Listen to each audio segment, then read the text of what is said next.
Iran के समुद्री हथियार से खौफ में अमेरिका। समुद्री दैत्य को भी पल भर में शिकार बना लेता है ईरानी हथियार। समुद्री सुरंग बनी अमेरिका की सबसे बड़ी परेशानी। 5000 पाउंड के बम भी ईरान पर हो रहे हैं बेअसर। हॉर्मुज अमेरिका के लिए वाटरलू बनता दिखाई दे रहा है। डोनाल्ड ट्रंप दावा कर रहे हैं कि वो जल्दी ही हॉर्मुज पर कब्जा कर लेंगे। पहले तो उन्होंने इसके लिए दुनिया के तमाम देशों से मदद मांगी थी, नेटो के आगे हाथ फैलाए थे, चीन के सामने भी गिड़गिड़ाए थे। लेकिन जब हर तरफ से एक ही जवाब आया, नो नो, हम वहां नहीं जाएंगे, तो ट्रंप बौखला उठे। अब कह रहे हैं कि जंग तो हम जीत जाएंगे, जंग खत्म होगी तो उन सभी को देख लेंगे जिन्होंने हमसे नो नो कहा था। लेकिन ट्रंप को भी एहसास है कि जंग जीतना आसान नहीं है। अब अगर अमेरिका और ईरान के बीच सीजफायर हो भी जाता है, ऐसे में जंग में जीत किसे मिलेगी, यह हॉर्मुज से ही तय होगा। जिसका कब्जा हॉर्मुज पर होगा वो ही विजेता होगा। और हॉर्मुज में ईरान ने अमेरिका के लिए डेथ ट्रैप बिछा रखा है। ऐसे में सवाल उठ रहे हैं कि क्या समुद्र की लहरों में ट्रंप और उनके देश अमेरिका का गुरूर डूब जाएगा? ईरान का वो कौन सा हथियार है जिसने हॉर्मुज में अमेरिका के जहाजों की एंट्री पर बैन लगा दिया है? अमेरिकी नेवी भी इनसे डर रही है और इसी पर आज हम अपनी स्पेशल रिपोर्ट में करेंगे बात। नमस्कार, मैं आराधना। तो शुरू करते हैं हमारी एक खास रिपोर्ट और बात करते हैं ईरान के उस हथियार की जिसने अमेरिका को भी बैकफुट पर धकेल दिया है।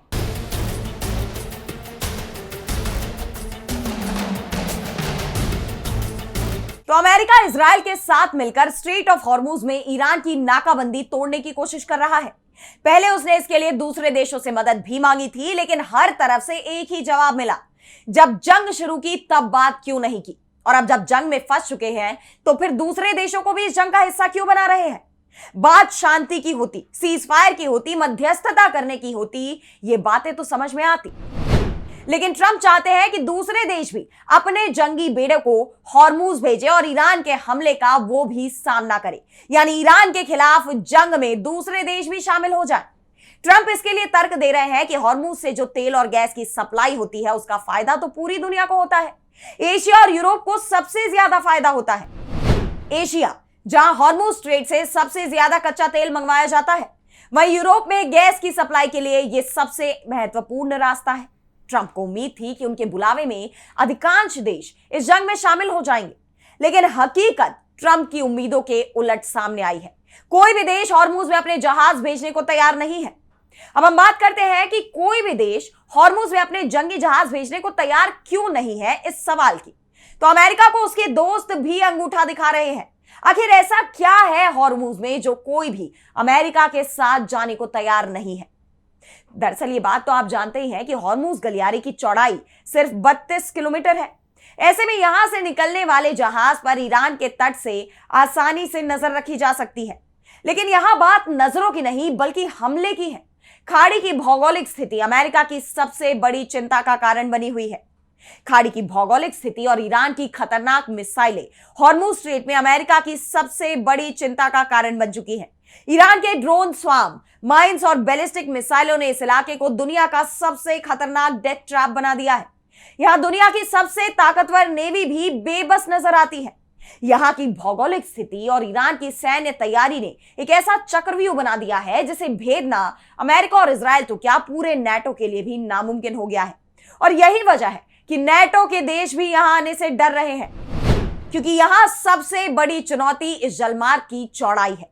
जहाजों के आने जाने के लिए सिर्फ 3-3 किलोमीटर की लेन है।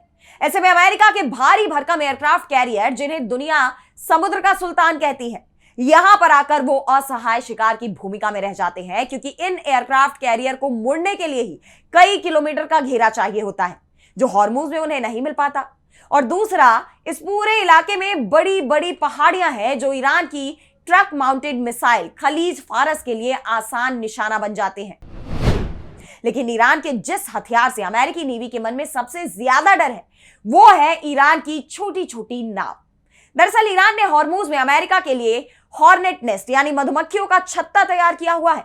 यहां पर उसने छोटी छोटी लेकिन तेज रफ्तार वाली 20,000 से ज्यादा नावें विस्फोटक के साथ तैयार रखी हैं। ये नावें इतनी छोटी होती हैं कि रडार पर नहीं आती और इतनी तेज होती हैं कि बड़े युद्धपोतों के करीब पहुंचकर उन्हें भी तबाह कर सकती हैं। सबसे बड़ी बात तो यह है कि ये समुद्र में रहते हुए भी नजर नहीं आती, क्योंकि ये खुले समुद्र में नहीं होती, बल्कि समुद्र के किनारे बनी सुरंगों में भी ईरान इन्हें छिपा कर रख सकता है, जहां से इन्हें बेहद तेजी से और बेहद आसानी से समुद्र में उतारा जा सकता है। ईरान अपनी बोटों की ताकत दिखा भी चुका है। जब उसने हॉर्मुज पर शिकंजा कसा तो सबसे पहले अपनी इन्हीं बोट से हमला शुरू किया था। जंग शुरू होने के बाद सबसे पहले पलाव के झंडे वाले एक जहाज को ईरानी बोट ने निशाना बनाया था, जिस पर हजारों टन कच्चा तेल लदा हुआ था। ईरानी बोट की टक्कर में पूरे जहाज में आग लग गई थी। अमेरिकी नेवी की सबसे बड़ी चिंता तो इस वक्त बहरीन में मौजूद उसके 5वें बेड़े को लेकर बनी हुई है, जो ईरानी मिसाइलों की रेंज में है। यह बेड़ा खुद छिपता दिखाई दे रहा है। सऊदी अरब और यूएई जैसे सहयोगी देश अब डरे हुए हैं, और यही कारण है कि हॉर्मुज और उसके आसपास अमेरिका 5000 पाउंड के बम गिरा रहा है, जिससे इन सुरंगों को खत्म किया जा सके। लेकिन जैसा कि खाड़ी की भौगोलिक स्थिति है, वो अमेरिका की हर कोशिश पर भारी पड़ रही है। यही कारण है कि यूरोपियन यूनियन की foreign policy chief Kaza class ने साफ कह दिया है कि कोई भी अपने सैनिकों को जोखिम में नहीं डालना चाहता। वे युद्ध के बजाय डिप्लोमेसी से विवाद को सुलझाने पर जोर दे रहे हैं। ईरान की छोटी बोट के अलावा जंगी जहाजों को डुबाने के लिए ईरान के पास जो दूसरा बड़ा हथियार है, वो है गदीर जैसी छोटी पनडुब्बियां। इनकी मदद से वो समुद्र के उथले पानी में कहीं भी माइंस बिछा सकता है। ईरान के पास 6000 से ज्यादा समुद्री माइंस है। ईरान ने हॉर्मुज में इन्हें बिछाना भी शुरू कर दिया है। और सबसे बड़ी बात तो यह है कि अमेरिका ईरान को रोक भी नहीं पा रहा है। उसका कारण भी है कि एक तरफ ईरान की गदीर पनडुब्बी आसानी से हॉर्मुज स्ट्रेट के आसपास आ जाती है, वहीं अमेरिका के पास जो वर्जीनिया क्लास सबमरीन है, उसके लिए हॉर्मुज को पार करना बेहद मुश्किल काम है, क्योंकि हॉर्मुज की गहराई कई जगह पर 100 फीट ही रह जाती है, और इतनी गहराई में ये पनडुब्बियां ठीक से काम नहीं कर पाती। अगर ये उत्तर की तरफ आती हैं तो फिर आसानी से ईरान का निशाना बन जाएंगी। इसलिए ईरान हॉर्मुज में अमेरिका पर भारी पड़ रहा है, और अमेरिकी आर्मी के चीफ ने भी ट्रंप को साफ जवाब दे दिया है कि अगर हॉर्मुज पर कब्जे का दबाव राष्ट्रपति अमेरिकी नेवी पर बनाएंगे तो अमेरिकी आर्मी की किरकिरी हो सकती है। दुनिया में अपनी इज्जत बचानी है तो हॉर्मुज को लेकर बेहद संभल कर रणनीति बनानी होगी। यही कारण है कि डोनाल्ड ट्रंप मुश्किल में दिखाई दे रहे हैं। अमेरिका की सेना हॉर्मुज के आसपास जमकर बमबारी कर रही है, लेकिन एक बात तो साफ है कि जब तक अमेरिका जमीन पर अपनी सेना को नहीं उतारेगा, आसपास की सुरंगों में घात लगाए बैठे ईरान के सुरक्षा बलों के हमलों से वो हॉर्मुज को सुरक्षित नहीं रख पाएगा। और अगर अमेरिका हॉर्मुज में अपने सैनिकों को उतारता है तो हजारों सैनिकों की जान भी जा सकती है। अगर ऐसा होता है तो फिर अमेरिका और ट्रंप दोनों ही मुश्किल में फंस जाएंगे। इसलिए यह कहा जा रहा है कि अगर ट्रंप ने हॉर्मुज पर कब्जे के लिए जोर लगाया तो वो ईरान के ट्रैप में फंस जाएंगे। हॉर्मुज की जंग में अमेरिका तबाह भी हो सकता है। बहरहाल आज स्पेशल रिपोर्ट में इतना ही। कैसी लगी आपको रिपोर्ट हमें कमेंट सेक्शन में बताइए, और अगर आपको रिपोर्ट पसंद आई तो वीडियो को लाइक करना ना भूलें और चैनल को सब्सक्राइब कर ले। इसी के साथ अब मुझे दीजिए इजाजत, और देश दुनिया की तमाम बड़ी खबरों के लिए आप देखते रहिए डीवी लाइव। नमस्कार।